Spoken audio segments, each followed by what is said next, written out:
जय हिंद बच्चों, मैं आपकी विज्ञान की टीचर और आज हम रसायन विज्ञान के अंतर्गत इकाई 2 पढ़ेंगे जिसका नाम है पदार्थ एवं पदार्थ के समूह। इस इकाई में बच्चों हम पदार्थ के वर्गीकरण की आवश्यकता और उसके आधार के बारे में पढ़ेंगे तथा विभिन्न लक्षणों के आधार पर वस्तुओं का वर्गीकरण और अणु तथा परमाणु का संक्षिप्त परिचय पढ़ेंगे।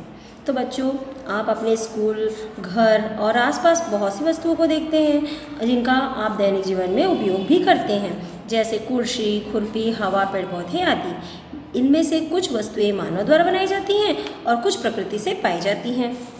ये सभी पदार्थ से मिलकर बने होते हैं। हमारे आसपास सभी वस्तुएं जिनमें भार होता है और जो स्थान घेरता है तथा जिनका ज्ञानेंद्रियों द्वारा एहसास किया जा सकता है वो पदार्थ कहलाती हैं। प्रत्येक पदार्थ स्थान घेरता है और उसमें भार होता है। बच्चों, आइए प्रतिदिन उपयोग होने वाली कुछ निर्जीव वस्तुओं और अपने परिवेश में एकत्रित करें। बच्चों, जब हम एकत्रित करेंगे तो हम पाते हैं कि बाल्टी, थाली, खुरपी आदि जो वस्तुएं हैं उसे हम जब ध्यान से देखते हैं तो हम पाते हैं कि वे बाल्टी प्लास्टिक और लोहे से बनी होती है, खुरपी लोहे तथा लकड़ी से बनी होती है। तो हम देखते हैं कि कोई वस्तु एक ही पदार्थ से बनी होती है या ऐसा भी हो सकता है कि एक ही वस्तु कई पदार्थ से भी बनी हो सकती हैं। जिन कार्य के लिए हमें वस्तु बनानी है उसी के अनुसार हम पदार्थ को चुनते हैं, जैसे ग्लास, कांच, स्टील आदि से भी बनाए जा सकते हैं। बच्चों, अगला है पदार्थ की वर्गीकरण की आवश्यकता और आधार। तो आप अपने आस पड़ोस में बहुत सी वस्तुएं देखते हैं। हर एक वस्तु अपने अपने गुणों और उपयोगिताओं के कारण के आधार पर एक दूसरे से अलग होते हैं।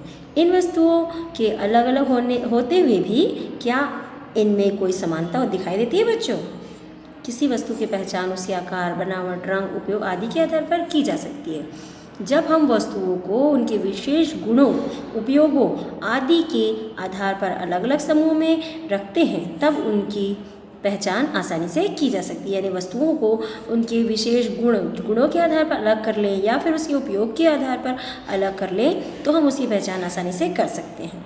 तो वस्तुओं को उनके सामान्य लक्षणों के आधार पर अलग अलग समूह में व्यवस्थित करने की क्रिया को वर्गीकरण कहते हैं।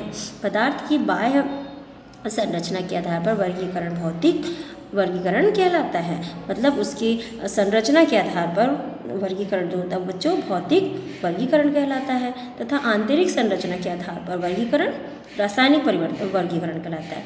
मतलब उसके आंतरिक संरचना के आधार पर जो वर्गीकरण है वो रासायनिक वर्गीकरण कहलाता है। भौतिक वर्गीकरण के अंतर्गत पदार्थ को ठोस, द्रव और गैस में विभाजित किया जा सकता है और रासायनिक वर्गीकरण के अंतर्गत पदार्थ को द्रव, तत्व, यौगिक और मिश्रण में विभाजित किया जाता है। अगला है बच्चों विभिन्न लक्षणों के आधार पर वर्गीकरण। तो पदार्थ की अवस्था के आधार पर आपने नारियल का तेल तो जरूर देखा होगा। जाड़े के मौसम में यह बर्तन में ठोस के रूप में जम जाता है और यही गर्मी में द्रव रूप में हो जाता है। बच्चों, इसी तरह मोम ठोस रूप में है लेकिन जब हम उसे गर्म करते हैं तो द्रव अवस्था में परिवर्तित हो जाती है और यदि हम द्रव मोम को और गर्म करें तो वह मोम जो है वाष्प बनकर उड़ जाती है। तो जल को दैनिक जीवन में हम बर्फ, जल तथा जलवाष्प के रूप में भी देखते हैं। इस प्रकार प्रत्येक पदार्थ की 3 भौतिक अवस्थाएं होती हैं। पहला है ठोस, द्रव और गैस।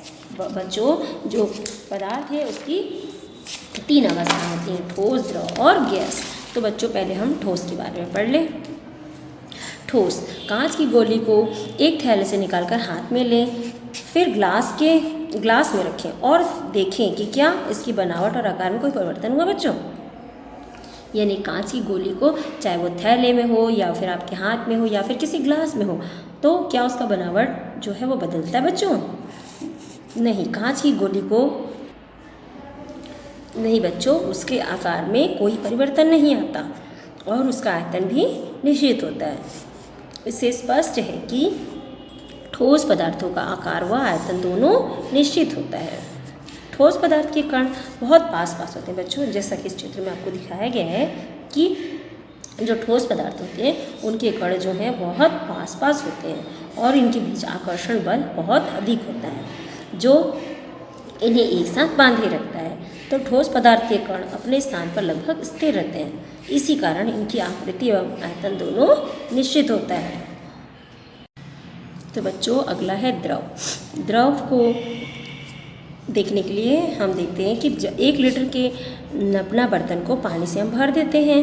अब इस पानी को हम एक भगोने में उड़ेलते हैं तो हम देखते हैं बच्चों कि जब वो पानी उस नपने बर्तन में था तब वो उसकी आकृति का था, और जब उसको हम भगोने में पलट देते हैं तो वो उसके आकृति का हो जाता है, किंतु उसका आयतन में कोई परिवर्तन नहीं होता। पहले भी वो 1 लीटर था और अब भी वो 1 लीटर ही है। तो हम देखते हैं कि जिस बर्तन में द्रव रखा गया है वह उसी का आकार ले लेता है, किंतु उसका आयतन निश्चित रहता है। तो ठोस पदार्थ की तुलना में द्रव के अणु एक दूसरे से दूर दूर होते हैं।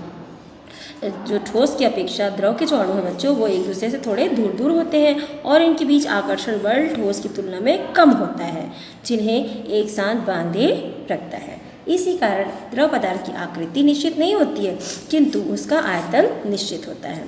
अगला है गैस। तो घर में जलती हुई अगरबत्ती को देखें तो हम देखते हैं कि इसमें से काले भूरे रंग का धुआं निकलता है। इस धुएं का बनावट एवं आयतन दोनों निश्चित नहीं होता। ये जिस स्थान पर रखे जाते हैं उसी की बनावट और आयतन प्राप्त कर लेते हैं। इस अवस्था को गैस अवस्था कहते हैं। गैसीय पदार्थों के अणु अपेक्षाकृत बहुत दूर दूर होते हैं और इनकी आपसी आकर्षण बल जो होता है बच्चों नहीं के बराबर होता है। अतः पदार्थ की अवस्था के आधार पर पदार्थ को ठोस, द्रव और गैस में वर्गीकृत किया गया है। अब अगला है जल की घुलनशीलता के आधार पर।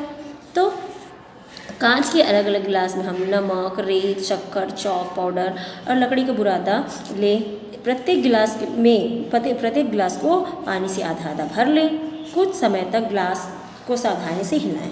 क्या आप देखते हैं कि जब हम देखते हैं कि नमक, चीनी और चौक पाउडर जो था वो बच्चों उसमें पानी में घुल गया है, जबकि लकड़ी का बुरादा जो है पानी में नहीं घुला। किसी द्रव के घुलने वाले पदार्थ को किसी द्रव में जो पदार्थ घुल जाता है उसे हम घुलनशील या विलेय पदार्थ कहते हैं। इसी प्रकार किसी द्रव जैसे पानी में न घुलने वाले पदार्थ को अघुलनशील या अविलेय पदार्थ कहते हैं। कुछ पदार्थ ऐसे होते हैं जो एक द्रव में घुलनशील होते हैं परंतु दूसरे में अघुलनशील होते हैं। जैसे नमक पानी में घुलनशील है किंतु मिट्टी के तेल में अघुलनशील है।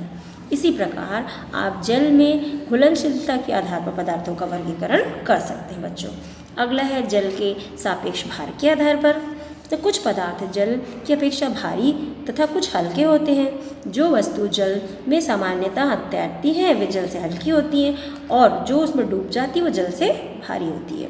तो जल के कुछ पदार्थों को डालकर देखें कि वह तैरता है या फिर डूब जाता है बच्चों। तो यहाँ पर कुछ तालिका में कुछ पदार्थ और दिए गए हैं जिसे आप देख सकते हैं कि जैसे सरसों का तेल जो है वो जल में क्या होता है बच्चों, तैरता है। क्यों तैरता है? क्योंकि वो जल से हल्का होता है। तो इस प्रकार यहाँ पर दिया गया बच्चों।